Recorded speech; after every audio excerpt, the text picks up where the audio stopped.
So in this section of the video, I'm going to take you through my final advice in terms of what helped me to pass PMP in the first attempt. So let us go through what I advise you to do. You know, an advice is something that you can take or you cannot take, or you can take, you can improve it or enrich it and become better. So let's move on. So my advice, especially on the final week, the strategy that you should always apply is do not chase new resources in the final week. This is very important. There are so many resources out there in terms of project management: electronic, non-electronic, printed, or not non-printed. So towards the end of the week, like I told you, it took me about 8 weeks for me to clear PMP because of other commitments. You might do it in 3 weeks or even 4 weeks. But in your final week, make sure you stick to what you were reading or what you were studying throughout your period.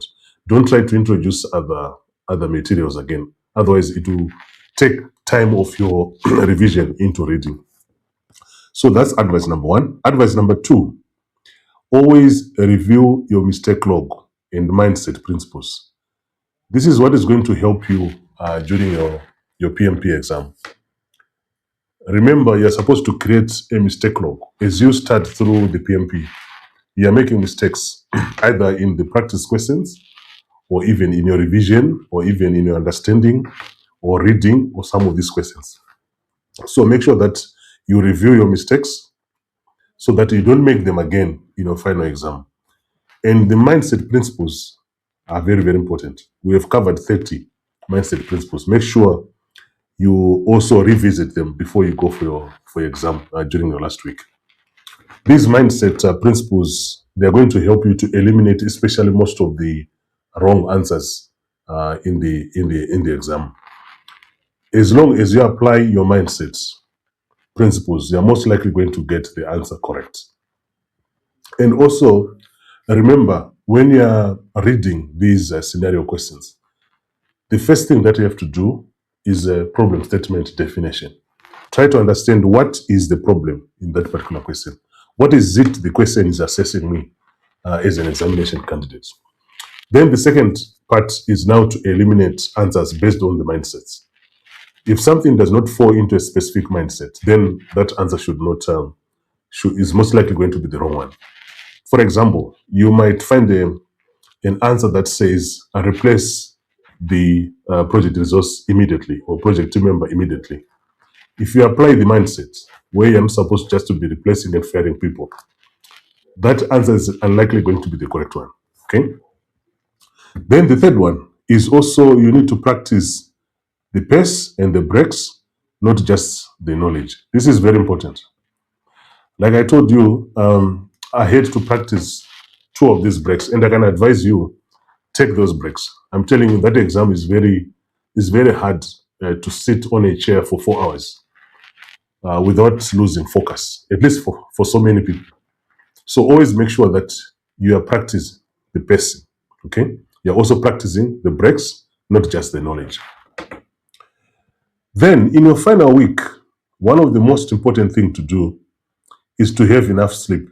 I can tell you this is very helpful. You have enough sleep. Don't sleep for 2 hours, 3 hours, at least 6 hours of sleeping. It helps your mind to relax, and it can even relieve you of the pressure of examination. So always have enough sleep, and also hydration. Drink a lot of water, okay? For me, on top of hydration, I was also doing a lot of exercises during the last week as I prepare for my exam. The reason why I was doing that is when you're tired, you sleep better and you sleep for more hours than when you're not tired. And that exercising was also helping to take away the exam anxiety. So I would encourage you also, on top of getting water, just do some light exercise. You can even walk. It's also a better way to exercise. By the time you sleep very well.